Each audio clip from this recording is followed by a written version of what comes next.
What's up, everybody? Welcome to Randomly Selected, powered by the Silver Room. My name is Mario. It is really nice to have you back. Please make sure you tell your friends about it. Subscribe and rate, and subscribe and rate. Today's program, we have the wonderful Brittney Carter on the show. And I'm so glad that Brittney is here. In fact, one of the first people we tried to get when we started this journey 20-something months ago. I asked her how she achieved so much in a short period of time and what her creative process looks like, because she is dope. If you don't know, now you will find out today. Ladies and gentlemen, Randomly Selected is proud to present Brittney Carter. Brittney! What's up? What's up? Man, look at your face. Hi. How you doing? I'm cool. I'm good. It's good to see you. It's good to see As you. always. So tell me, who are you? Just Brittney Carter, a writer from the South Side. I'm just a creative in general. Yeah. Yeah. Just happen to love hip hop. I can dig that. I know in your experience, you tend to really go hard. And you're such a nice person. You're so happy all the time. You know what I mean? Yeah. What's that switch that turns you from this really, super nice person to just this battle axe, just this beast? I wish I could tell you. I don't know. It's just when the music turned on, I'm like, yeah, time to go. Do you feel like you zone out sometimes? No, not really. Like, usually when I'm looking for instrumentals or people send me instrumentals, I play them out loud, and like whatever resonates, that's what I write to first. So that's how it usually goes for me. What part of Southside you from? Southside. What part? Oh, like the hundreds. Okay. Wow. Yeah. You got to say wow, Yeah. or else you get your hundreds card. Take it. I know out that way, I know that side of town is not really associated with developing rap artists like that, although a lot of greats have come from that side. People don't generally think South Side, except they're thinking about Common. Yeah. They think generally North Side, because like Wicker Park's kind of been the base for Chicago hip hop for a long time because of venues and all that stuff. But it seems like you're changing the perception of the South Side. Those original videos, are you like in an alley or in a garage or something? Yeah, just random parks around the crib. Yeah. Or just like the alley by my mom's crib. Right, one of them is in an alley. Yeah, that was like one of my favorite joints I did. What was that like? What is it like for you now to look back at your beginning when you see those videos and stuff, and considering that you've like started linking up with these really big cats? What does it look like when you look at your old stuff? It's kind of funny. Really? Yeah, to look back like, oh man, I could have did this so much better. I'm so critical of like my old work, so I'll be like listening to the old stuff. I'm just like, oh, I could have elongated that line, like. Right. So it's a lot of like, oh man, I know what to do now. Like if I were to do that over again, just a lot of learning. I peep your Twitter account too. Yeah. I follow you, and you talk a lot about improving self and about being a better everything, not just a better rapper, of course, but a better person. And I'm wondering what does that articulate, what that is, being a better person? I think it just goes hand in hand with the art for me. I think when I'm making music, like I take these breaks because I don't know. I'm not sold into the whole, oh man, I got to drop every I got to do this every month. Or I just feel like there are things I need to learn in the process. And so when I'm learning those things, kind of like taking a break, learning, applying those things, and I can like apply them to the music as well. You just released something too. That's really dope. I did. Thank you. Talk to me about the new project. I don't know if there's a new project. I do got a lot of songs. Got a lot of songs out or coming out. Right. So I started these sessions with my homie Kenneth. He goes by Just Disrupt. Yeah. And I was like, yo, we should just invite different artists to the studio on Sundays and see what comes out of it.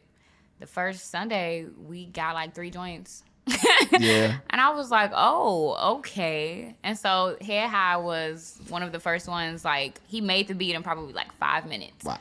And came up with a hook. My homie Joelle and Brittney were there. Yeah. And Yeah. I think that's amazing that you are able to do things like that, and people receive you so well. They're like, you invite me to, yes, I'll do it. I'll come through. I'm surprised that people even like, yeah, I'll slide. I'm like, okay, cool.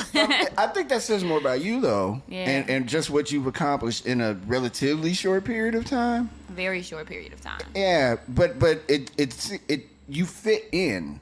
Do you know what I mean? Yeah. You belong on this plane doing what you're doing. Thank you. I think so. Thank you. I like your music. Your music is nice. Appreciate you. But with that being said, what is the plan moving forward? Is it strictly going to be hip hop stuff? Is it you doing other things with your creativity, your art? Yeah, so I got some singles coming out. As far as projects, I do have some things lined up. It's just not finished. So, not rushing myself, just taking my time. I have been writing more R&B joints for myself and for other people. So that's been fire. Whoa. Yeah. You singing? A little bit. A little harmonizing. But mostly, I've been wanting to write R&B joints for other people. I've done one for Olive Blue. Okay. And so, yeah, I'm like, you know what? Let's just make this a thing. Look at you. I think that'll be dope. Do you sing your background vocals? No. See, there you go. B. Lynn on Head High, she did those. Nice. Yeah. Nice. That was you. Yeah, that was B. Lynn.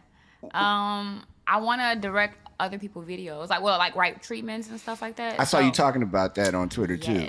Yeah, you big on doing that. A few of my friends are like interested, so I'm just like, okay. That's a good path to take, though. Yeah. And it keeps your everything else fresh, I think. Yeah, because I started off writing before I was doing music anyway. And so I just thought to myself, well, I don't have to just stick to music. Like, I can do movies, I can do books, whatever my pen can do, like, I'll be able to do it. You're right. Yeah. That's the move. I remember seeing you in pictures with all these famous rappers and stuff, and you kind of just got this look of like, what is going on? Because that's exactly what was going on in my head. I have a picture with Moonchild, and I was just like, wow. It's so crazy because I found them on Spotify like years ago. Yeah. I remember I was a merchandiser at Home Depot, and we couldn't listen to music, but I would listen to music anyway. I'm just like, okay. I had my headphones in. I went to like this new I don't know, it was like new releases or something like that. I found this joint called The Cure by Moonchild, and I was like, I sent this to my homie like, yo. And I ended up like, meeting them and, getting Amber did the feature for Everything I Need. Yeah. And that was just like a full circle moment. I couldn't believe that because I've been listening to them for so long, and I was just like, Tall Black Guy hooked up with them and put them on Let's Take a Trip. Only reason why I know that is because I might be on that album. A little stretch. I'm not saying, I'm just saying. I've always liked when your subject matter is very direct. You're not, this goes back to what I was asking earlier about how that switch gets flipped. Talk to me about your process. How do you put these things in order? Man, it's all over the place. Like, sometimes I write in the shower. Sometimes I'll be doing like cooking. Sometimes I'll be driving. A lot of times I'm driving when I get these hook ideas. I've been working more lately on building while I'm in the studio, because that's not something that's just comfortable for me, just like sitting down like, okay, we're gonna do this. Lately I've been having more conversations with people as they come into the studio. That's how we came up with Head High. We were just talking about our day, and it was like, hey, what you going through right now? Like, just in life. And from that point, we were just like, oh, okay, we're all on the same page right now. And from there, I was able to build a hook. And, and so just having more conversations with people as they come into the studio, it's been really fun to do, like making songs like right on the spot about like what exactly is going on right now. So your live show is very dope. Thank you. I've worked hard for this. I like watching you on stage because it's an unfair label that is put on women who rap, particularly in Chicago. I don't know why it's still happening. Yeah. But it's an unfair label that the ladies get because dudes, and this is a conversation we'll probably have, the sidebar of this we'll have to have because I don't want to say it because I don't want to get in trouble, but it's a very cliquish community, hip hop is. Yeah. Particularly with how people are received at live shows. Because you'll see the brothers all kind of like look at a woman rapper and just kind of like dismiss them. Not even really listen to them. But you get on stage. It's a couple of women that do this, but you get on stage and you kind of like get right in their face without physically getting in their face. And I've always wanted to know, what do you see when you're up there? You got a great DJ. Yeah. We can't say your DJ's name, but you have a great DJ. We can say amazing DJ. Stefan is right here. One of the best DJs in the world. You have a DJ that knows you really well, so he can kind of read the room for you. Yep. Or without even, you guys have this thing where you don't even have to like talk to each other, but you both kind of see the connected. Yeah, you see the room, and you got your mic and you're on it. What do you see when you're rhyming in front of all these dudes? I try not to make eye contact with people because it throws me off. But the funniest stuff I see, like dudes are just like looking at me with their mouths open, or like. Or just like stopping mid conversation. I'm just like, okay. So I just like pick different objects in the room to look at. I try not to make eye contact because it's very funny. Yeah. Hilarious almost. Yeah. I've seen it. I've seen you do it. Like you'll be on the stage doing your thing, and it's like a hush comes over the crowd for a second because people aren't expecting it. Yeah. I think that's what was the. I think that's what's with the catch. Like I think most people either expect me to sing or I guess my demeanor like throws people off from like what I actually do on stage, and they're just like, what the hell is going on, I asked Brittney what her thoughts were about Chicago hip hop. That's actually a thing. Get to know it. It's good stuff. And I asked about her thoughts on the city as a whole. Ladies and gentlemen, more with Brittney Carter. Go, Brittney. I think it's beautiful. I will say that a lot of the artists I know, they just don't get enough, airtime. And I think that's just how it goes, But right now, there's so many dope ass, like, just hip-hop artists from everywhere. Everywhere. And I'm just loving it. I search for my own music. You know how we all do. And I'm loving the state it's in right now. Yeah. What about rapping, though? How you feel about what you're hearing? On the radio or just in general? Just in general. In general? Yeah. The topics could be better. The topics could be better. So, the speak content, on that. Speak on the content could be better. Yeah. For me, like as a woman listening to hip hop, a lot of the time it's always a pull. Like, oh damn, I like this song, but oh man, call me a bitch. Like, you know what I'm saying? Like, oh man, I gotta keep listening to this. Right. So a lot of the time I revert back to like old stuff. I listen to a lot of old music, so like old R&B, like Luther or. Patti LaBelle. Does that inform your writing? Not really. It's just it feels good. Yeah. So I listen to stuff that feels good. A lot of the times, like just the stuff that it's out or like the stuff that's popular, it just doesn't cater to like my ears. So I'm just like, okay, Is it frustrating that you don't get the radio stuff? Nah, not really. Are you even like looking for that? You're just. It's cool if it happens. Like I will say Vocalo always. Always. Shout out Illinois radio always. Shout out to them too. There are like other radio stations from like all over like New York, that'll play my joint. So I'm just appreciative of the people who do. I always feel that it'll always land on the right ears. And so I don't really trip too much about like the radio because I already know how that goes. It's a hustle. Yeah. In every way. Yeah. It is a hustle. I think you laid that out perfectly. I want to know also, just you getting around, being around, especially in Chicago, and cats see you and acknowledge your presence and give you your props and all that. Do you ever kind of just go, what is going on here? What is happening? Why is all this happening? All the time. And I think it's still like that because I never really intended on making music. So it's just so funny how like now that like things are growing, like people just treat me differently, and it's just like, okay, it's uncomfortable. Who do you want to work with that you haven't had a chance to work with yet? Oh, I say this all the time, Saba. Yeah, that's my man. Yeah, I wanna work with Saba. Raven Lene, I'm a fan. Okay. I'm a fan of Raven Lene. I wanna work with Twista. It just hasn't happened yet. You know him? Very close to happening. You know him? A couple times. No. No? No. No? Okay. Of course, you know my faves, Kendrick. That's a given. Yeah. That's So, a given. There are a lot of dope producers in Chicago, and you mentioned Saba, and I'm thinking about him. I think about like Pivot Gang. I think about Squeak. I miss Squeak. Yeah. And think about Save Money and all those folks. Are you in a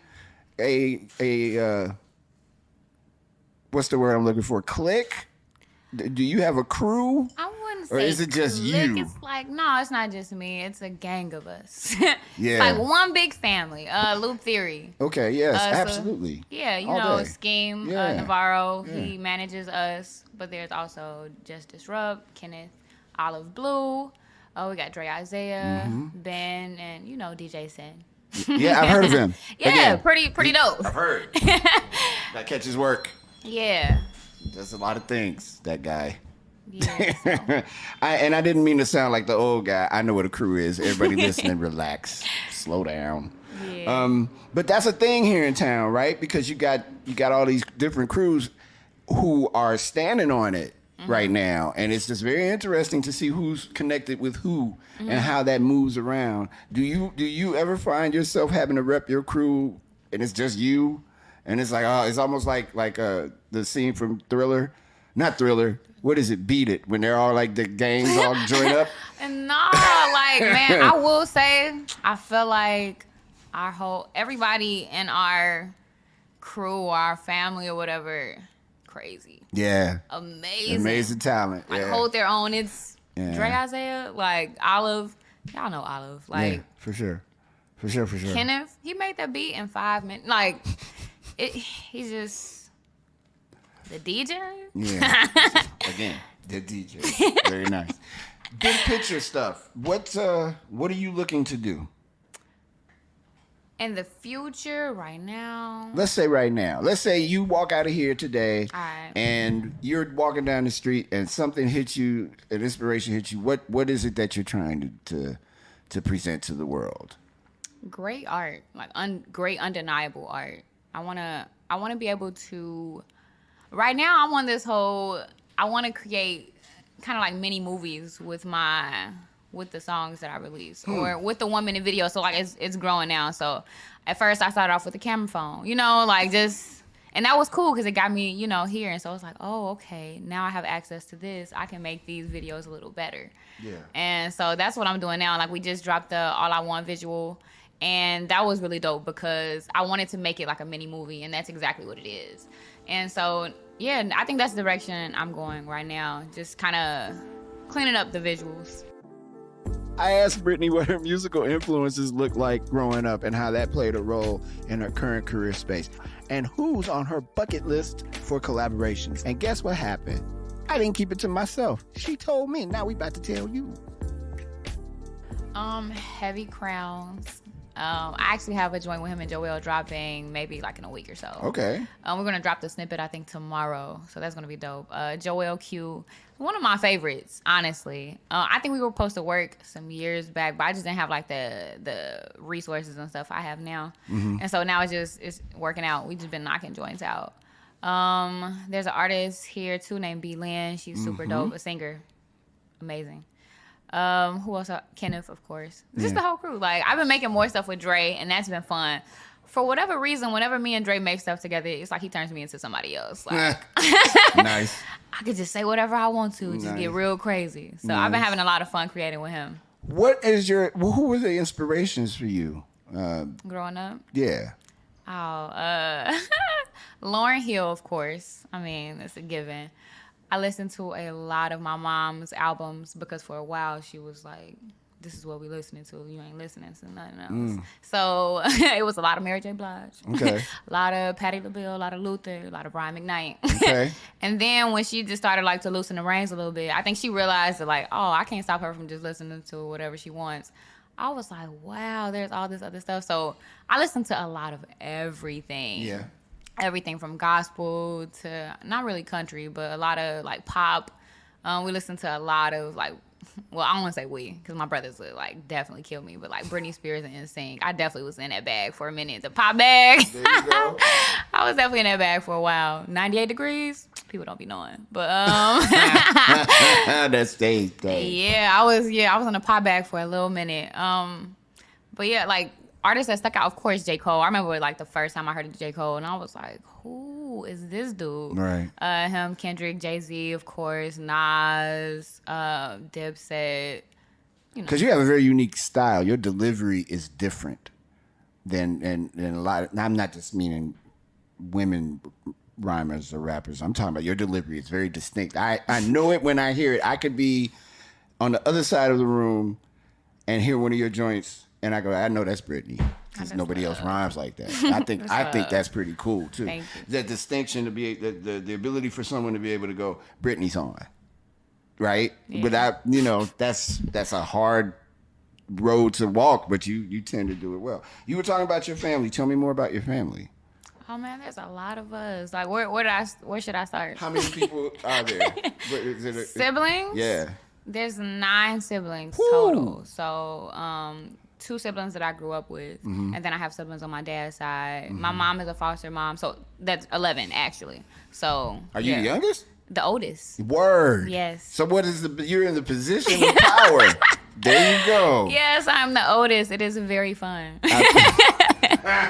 What is it like being the oldest in a big family like that? Really cool. Really cool. Everybody doesn't, like, when we go out in public, everybody thinks I'm the little sister because all my brothers are, like, so much bigger than me. And so it's like, oh, these are your big brothers? I'm like, yeah, sure. Right.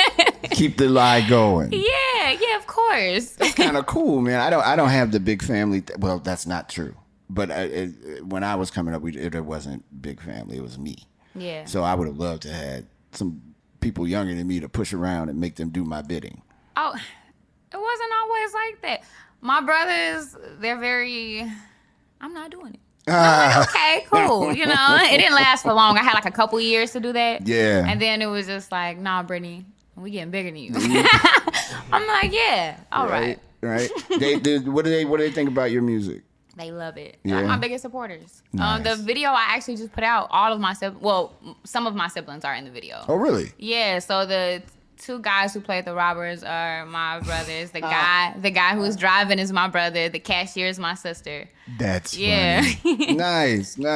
Give him work. That's right. See? Yeah. That's what I mean. You're in the seat of power. Yeah, you just gotta bring the family with, Yeah. Bring them along. They'll come for the ride for sure.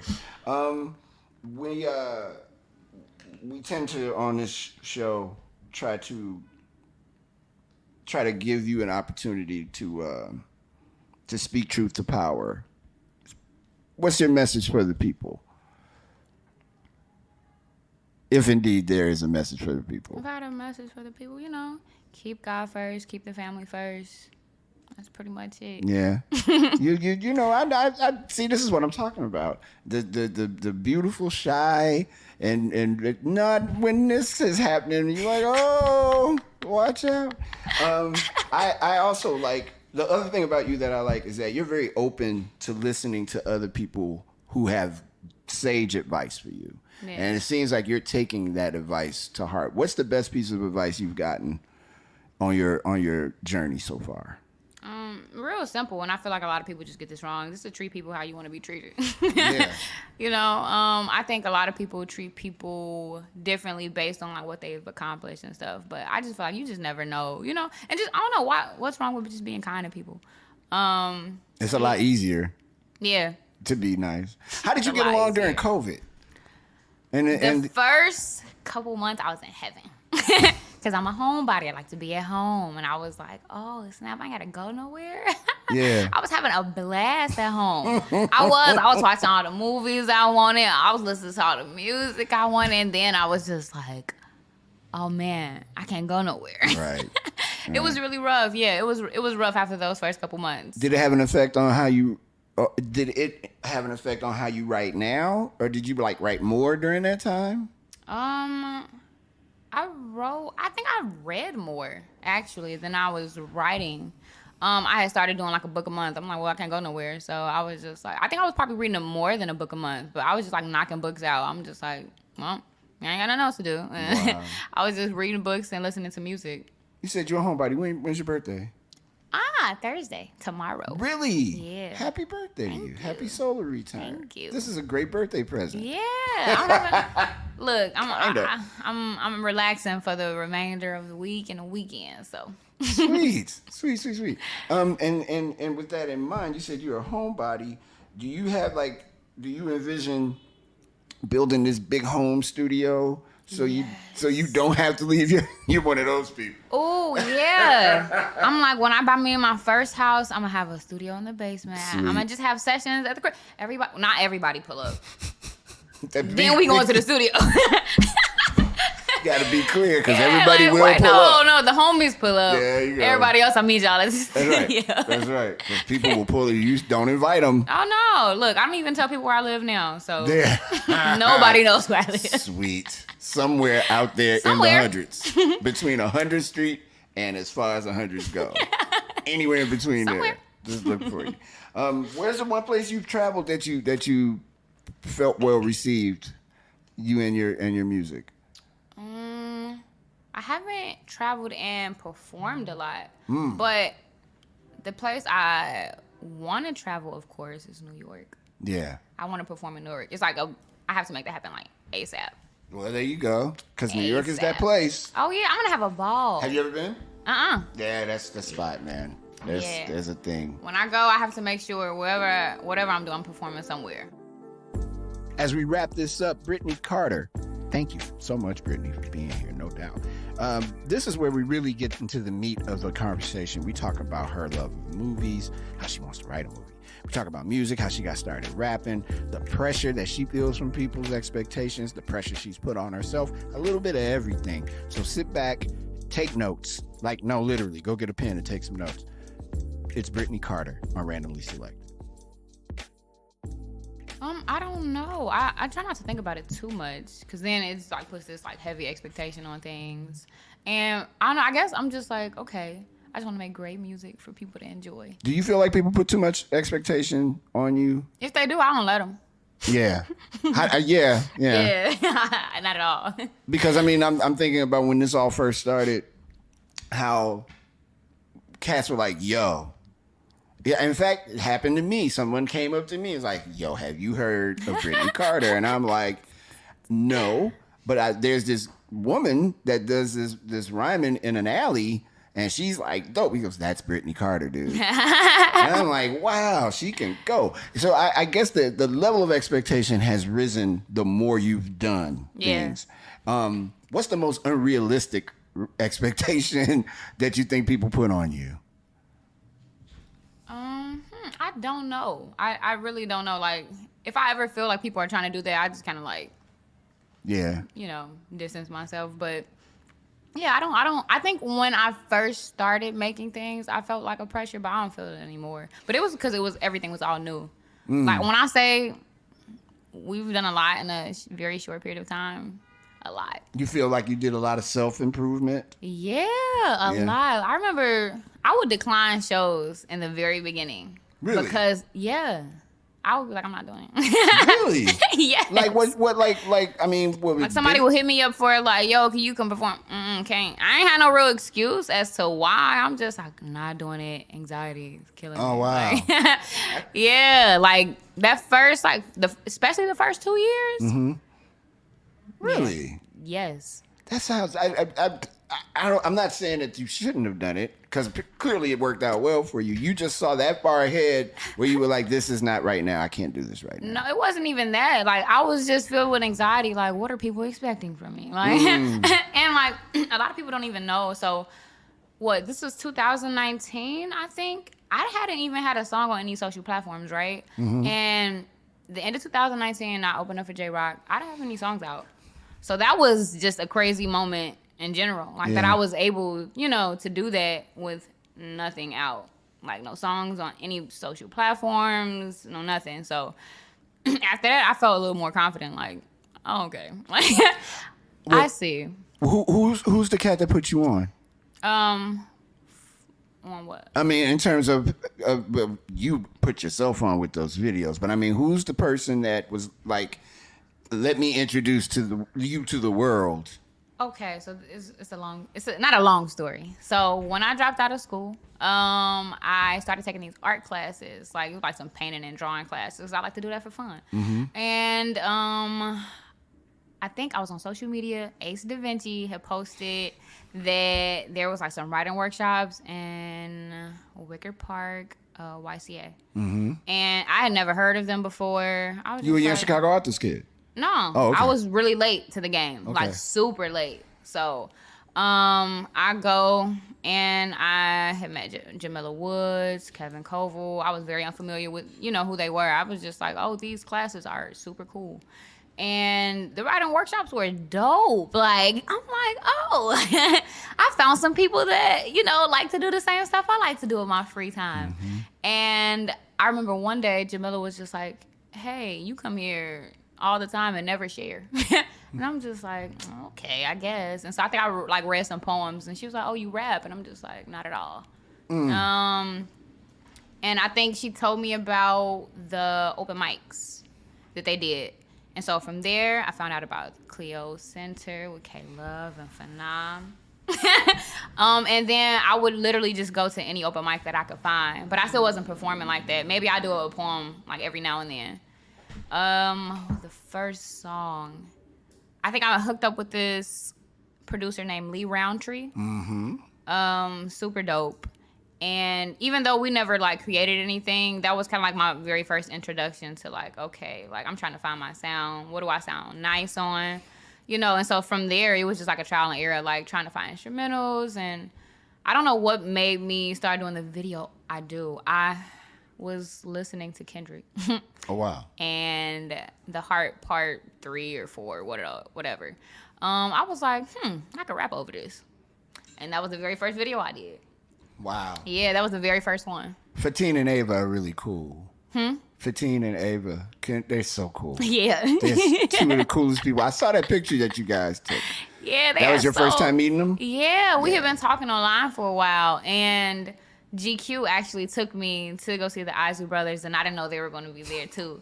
And I was just like, it was super dope. It was so crazy. Yeah. They are two very, very, very nice people. Yeah, I think they're supposed to be here like in December. I think they're coming back to town. I'm excited. Get a chance to hang out with them. They are dope. They are super dope. So Jamila Woods is the one that's interesting because she is.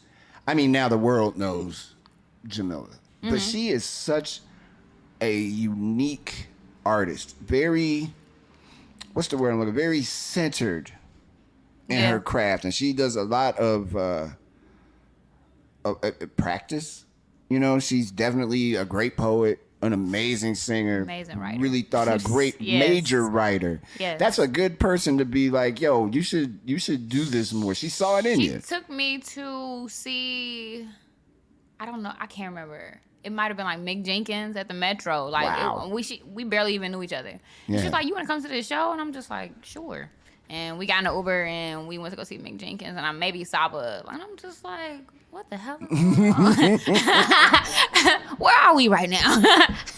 It's like you was introducing me into a whole different world. I'm just like, okay. Nice. This is fun. Do you get a chance to talk to her still? I talked to her a couple months ago. Good. Yeah. Good. That's my people. I just have to check. Yeah, no, she's good people. Yes, she is. And having her as a mentor and that's you on your way, pal. That's Add two. Yeah. Another mentor of mine. Yeah. Talk to me about Add Two. How did that happen? He like my homie now. It's so funny, but like I was at an open mic and I was performing and he was making one of those faces. Like, and I was just like, and I was still like learning. To me at the time, I was still like figuring out like my voice and stuff. He just like looking at me like, hey, what's your name? And I'm just like, I'm Brittney. And we kept in touch ever since. Yeah. That's another one. He has real dope. Add Two is he's a really dope brother. And that's interesting that he saw something in you too. So I mean, you gotta know people see you, man. And Navarro. Yeah. Yeah, I met Navarro through Kenneth. Kenneth was like, hey, I know this guy and you should let him manage. Like, we gonna join the collective. And I was just like, no. Wow. Actually, no. Like, I don't even know y'all like that. I had just met Kenneth. It was so funny. So, okay, I don't know how long we have, but I had met this, I'm not gonna say his name. I met this guy like maybe 4 or 5 years ago, and he was trying to do what we did with Loop Theory, like you know what we're doing with Loop Theory, but it just didn't work out, you know. And while I was still, you know, like trying to entertain that idea, Atu hit me up and was like, "Yo, there's this kid. He been looking for you," and I'm just like, "Okay, like." What's up? Like, he's like, he produces, he's super dope. So he sends me a video, it's Kenneth. And so I was like, I'll give him my number. Gave Kenneth the number and invited Kenneth to that space with that collective they were trying to do. And Kenneth gets there and just, yo, I'm not here for y'all, I'm here for Brittney. And I just met this dude. And so I'm like, yo, he got me out here wild. Like, and so I'm just like, Kenneth, what are you doing? Like, what you doing, sir? And he was, I'm just letting you know, I'm not here for any of y'all. I'm like, okay. And literally, I think I've been like working with Kenneth ever since. That's crazy. And so he was just like, there's this guy I know. I feel like we should all, you know, do a collective type of thing. His name is Navarro. I'm like, well, I don't know this man, so it's gonna be a no for me. And he just kept on, like, every week. He just like, is Navarro. He was very persistent. Nice. And so I was like, okay, you know, I just need to meet him. I need to see what type of person he is. I need to like at least have a conversation with him. And so I think we talked on the phone, and he ended up inviting us to his house. And his wife ended up cooking and stuff like that. I think we ended up like staying like the whole weekend. Sweet. Like, it was like a whole bunch of us. We just stayed in the basement, and we were like literally like recording songs in the closet. It was so funny. And yeah, his wife was super cool. His daughter was cool. I'm like, okay, maybe. And then Kenneth just started adding more pieces. He was just like, there's this girl named Olive. And it was so crazy because I have been wanting to work with Olive. And so, you know, it just so happened we joined the same, you know, collective. And then Dre, I had met Dre through Ad when he started Haven. And I would just see him in the corner, not talking, with his headphones on, just bobbing his head. He would just never talk. I would see him every time I would go through. He would never speak. He'd just be in his corner. And then one day, Ad was like, hey, Dre, show everybody the song you're working on. And I'm like, what? What? Who is this kid? Right. Yeah. Everybody's like family. That's dope, man. Yeah. I am glad that you came today. I'm glad We've been too. wanting to do this for a minute. I'm glad that I know you a little bit, and I learned a lot about you today. I got to tell you, I'm just telling you straight up truth. You're dope. And I said that to you the first time I met you. I was like, okay, you know you're it. Then I'm going to say it again. You're it, man. You're one of my favorite rappers out here, period. I love your work. Thank you. I'm a big fan. Hurry up and put it on vinyl. I got a new record player at home. Look, we on the same page. I need to get some I've been vinyl. collecting vinyls, and I need me a bigger record player now. So look, when it all comes down and we invite you back, make sure you come back. Of course. If your DJ isn't This busy. is my favorite interview to date.